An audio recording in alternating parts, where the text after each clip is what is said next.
bring up my good friend, Jason Petty, Propaganda.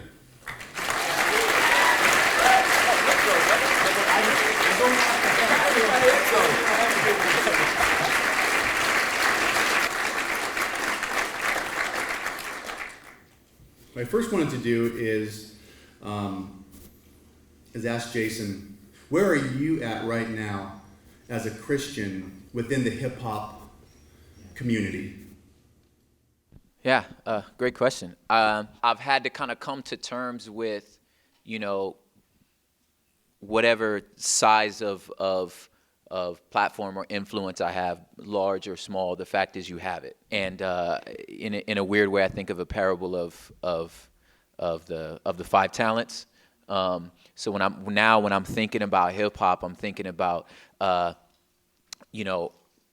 was taught long ago as a young man that all a man has is his word. That's my only currency is my word, my integrity and my reputation, So I've been really thinking about the Father has given me these particular, talents, if you will, and in understanding that they're not necessarily for me, they're for the investment into His kingdom, and so that when He comes back, He wants a return on His investment, and how ridiculous it would be for me to one day when the Master returns, tell Him I was afraid to take particular steps here or say this or say that because I was afraid to lose a Twitter follower or, you know what I'm saying? Like that, I'm finding that like when I say something, when I take a hard line on something that I know is clearly needs to be said, a person's response is, that's it, I'm unfollowing you. Like that's the worst thing you could do to me right now is you're gonna unfollow me. That's what you. But I never mean it proper. Right. You never mean it. You know what I mean? Yeah, it's actually worse when they stay. Yeah, I'm like, well then just kind of hit the unfollow button. It's pretty simple. I've read your tweets for the last 3 months. I'm unfollowing you. Okay. So I mean, how am I supposed to respond to that? Like I'm supposed to, okay, I take back everything I said because you were offended. Yeah, right. So. Really thinking about when I put together what I'm going to say publicly and then what I'm going to put on an album, like I don't want to stand before the Father like the wicked servant and was like, I was afraid that I was going to lose what I had, so I didn't say what I knew I needed to say. So it's kind of when I'm thinking about that and, building fans and going on the next tour and being able to sell tickets and, all that comes with being a professional artist. Like that has now kind of taken over the way I'm thinking it, and then who that offends can vary. Whether it's my hardline Calvinist fan, I'm cool. You may not know everything, brother. You know what I'm saying? Like, and you may not know. There are no innocent children. Yeah, I may make that dude mad. He may not bring his youth group to my show. It's 21 and over anyway, so they can't come. Anyway, I don't know. So it might be him, or it might be the search committee for the Billboard Awards. Like I'm gonna offend one of them. Just at the end of the day, I'm not gonna stand when the Master comes and be like, I was afraid to make these dudes mad, so I didn't say what I knew to say. Doug, you have a band.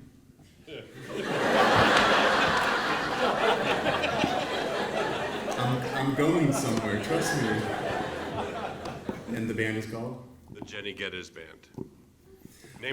Named after the woman who threw her milk stool at the minister's head who tried to introduce the Book of Common Prayer into Scottish worship.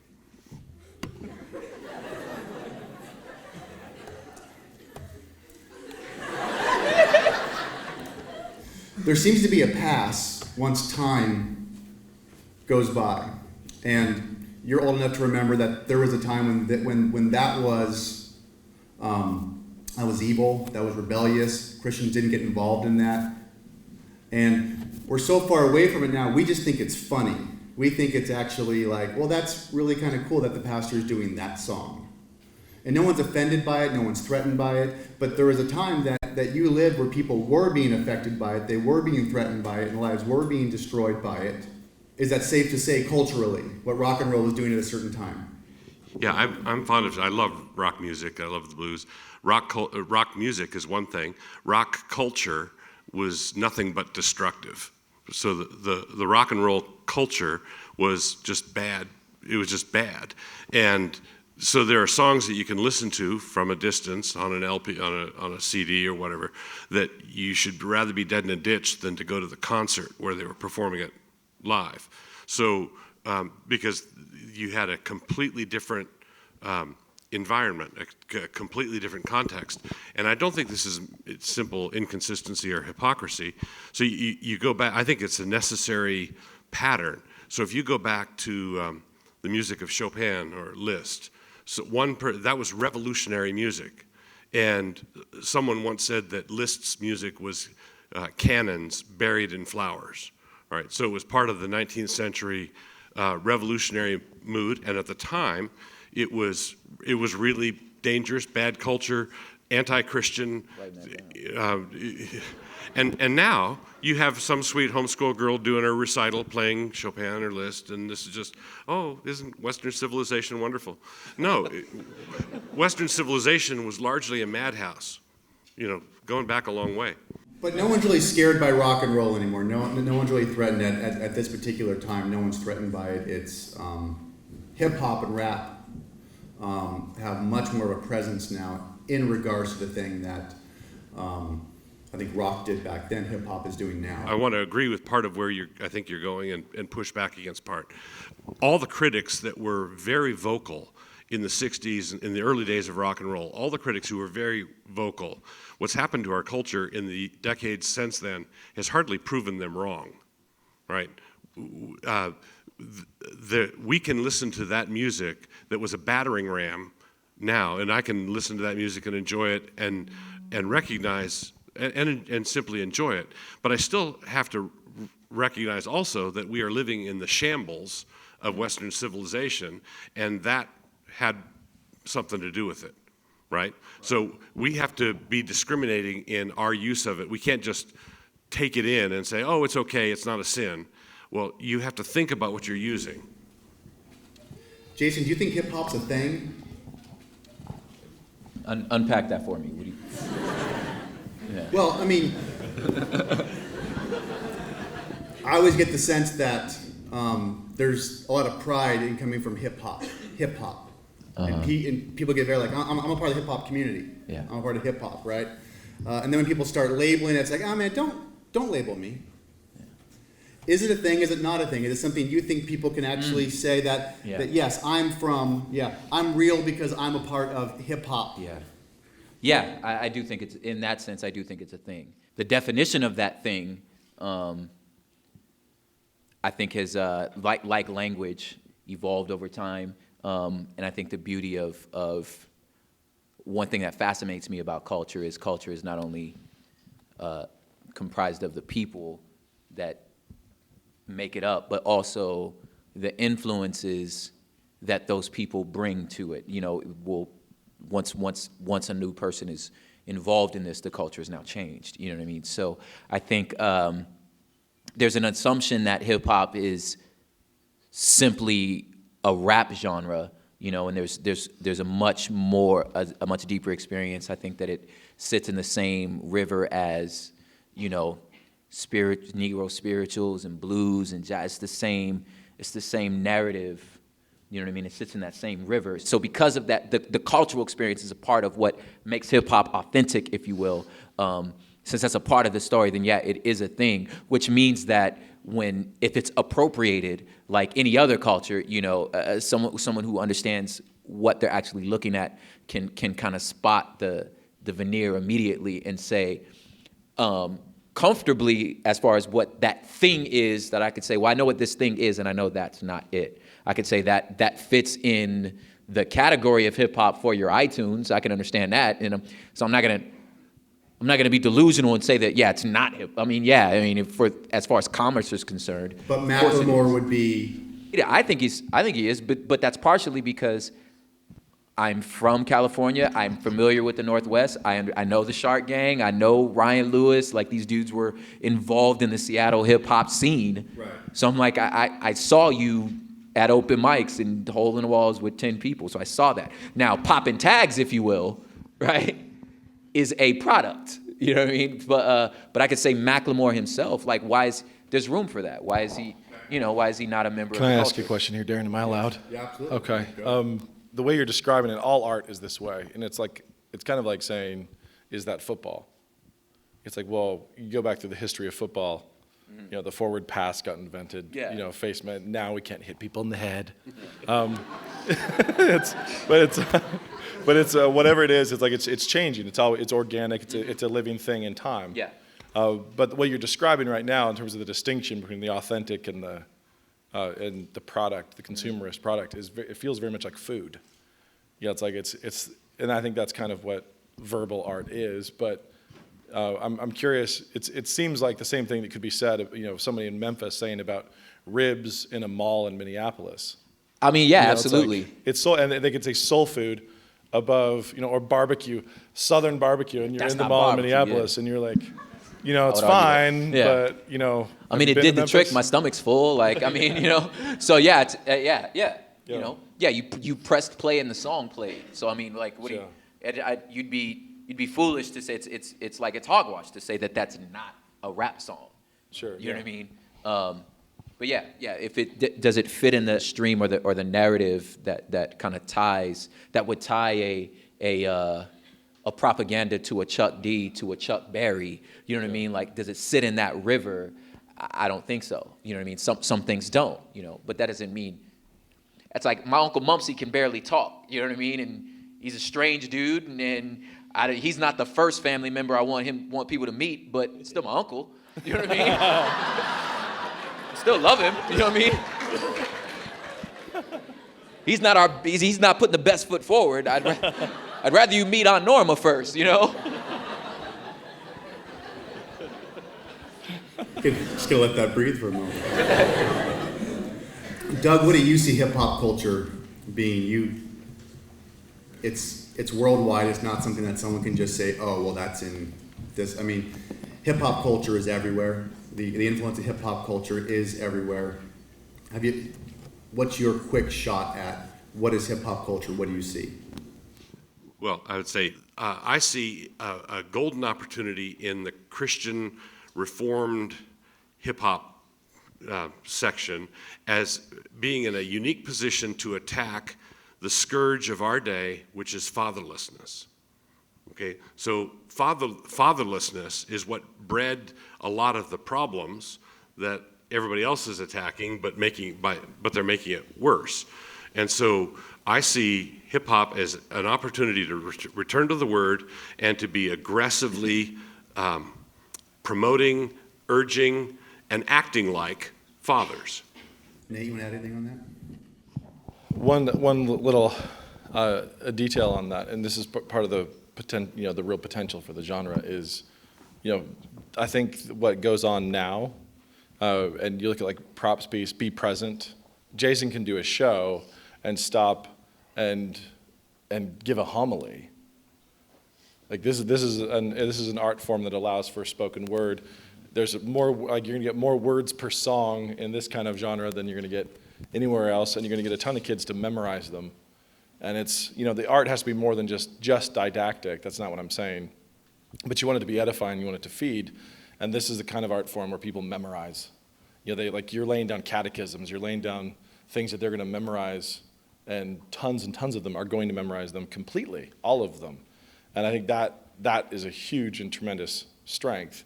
And also, on the flip side, use the other direction, what's the direct object question, can be really destructive too, because you can have lots of kids growing up emulating the wrong kind of love or the wrong kind of hate, just as well. So as a side note, tying this all back in for you, back to there are no innocent babies, the reason why I think Reformed hip-hop is something potent is because I think they are the Calvinist rappers are the ones who have the potential to be the real badasses, which works with the genre. It takes a real the Book of Romans loving Calvinist to rap with an edge at the culture. You know, it's like I think that theology gives it a real punch. And I'm curious. I'm curious how many of your friends and in your circle are kind of there theologically. You know, in the like sovereign God, exhausted sovereignty of God, because that is a rough. That's the straight alcohol. Yeah, you'd be. I mean, my closest like brothers who I fellowship the most with, I think it's safe to say, probably 100% of them are Calvinists. Now, having said that, not every Reformed Calvinist hip hop artist holds to the same practices and philosophies that I do, as far as like the application of how hip hop functions and where I'm supposed to go and what I'm supposed to do. So that's kind of where I was going to. Yeah, we don't all agree. Right. Yeah, That's what I mean by the kind of church of hip hop. yeah. And so I'm wondering, who do you see more people serving in regards to where their allegiances are? Yeah, I think at the end of the day, we've gotten to the position where we would say there's art for the church and there's art from the church. Art for the church would be, it's in the context of hip hop that is designed specifically to build up and edify the body, right? So you're speaking about issues that are uniquely deal with someone that's already regenerate. You know what I mean? So I'm not going to talk about sanctification to an unbeliever. I'm not going to talk about discipleship to an unbeliever because you're not a Christian. So this is a misnomer. I'm not going to talk about these virtues with you because we don't worship the same God. So because of that, I believe that art is for the body, right?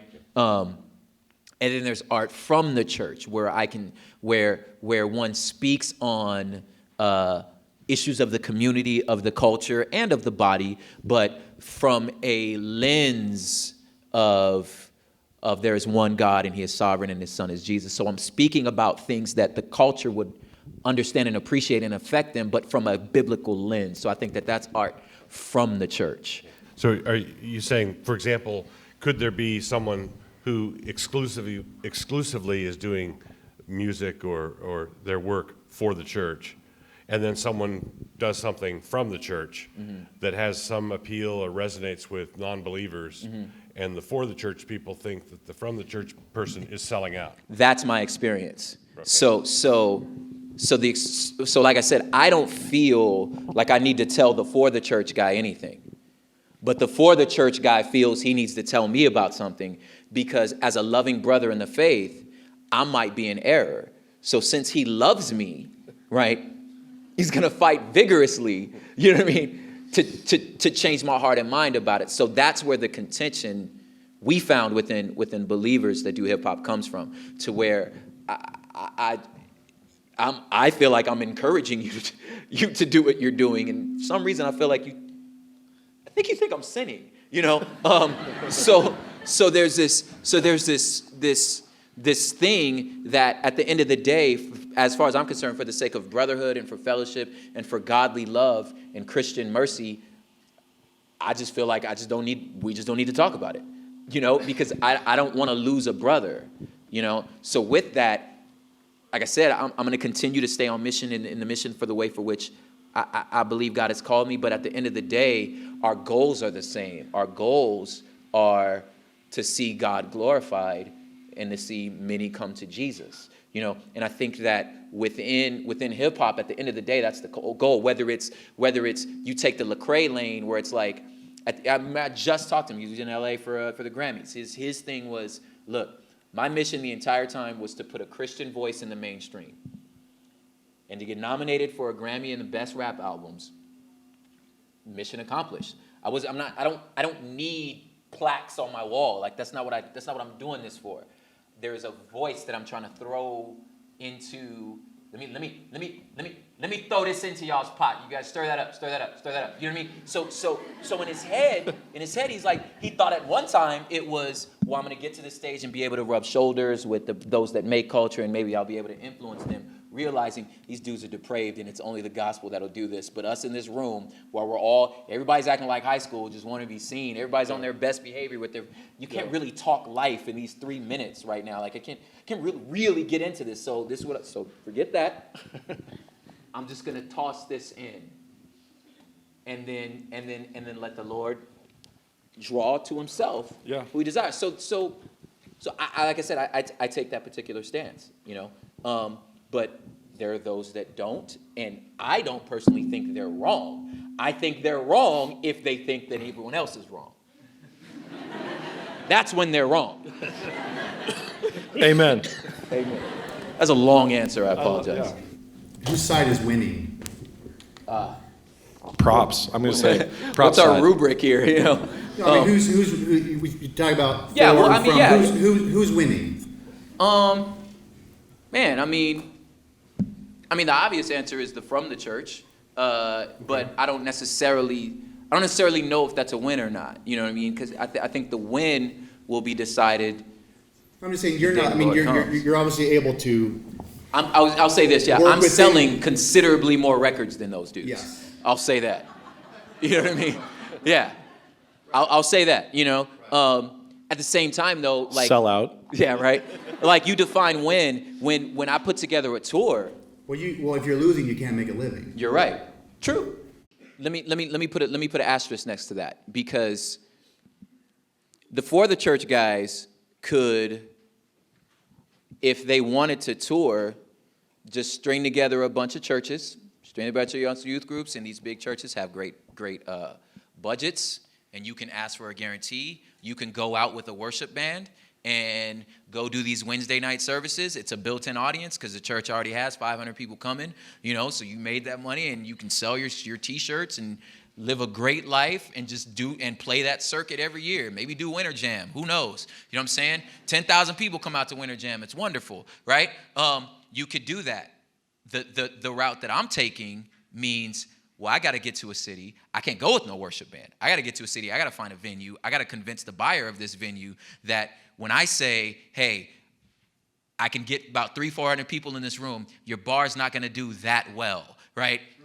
They'll buy stuff. I'm going to tell them to from the stage, but they may not. So that guy goes, okay, you mean to tell me on an artist I've never heard of, I'm going to give you a Thursday, right? Or I'm going to give you a Friday. You're telling me you get 300 people in this room I've never heard of you. You're telling me you get 300 people and they're not going to buy drinks, right? So when I say we're making a living, right?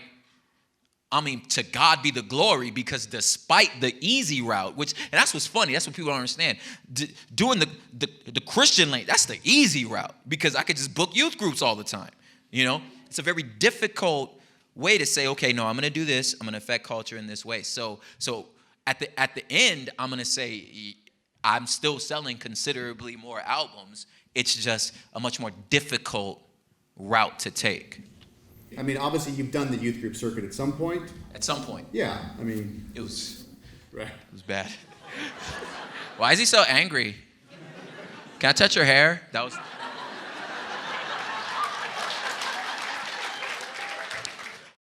So how do you see yourself at some point, if at all, moving beyond where you're at right now? And is there a plan there? And culturally, do you think about that?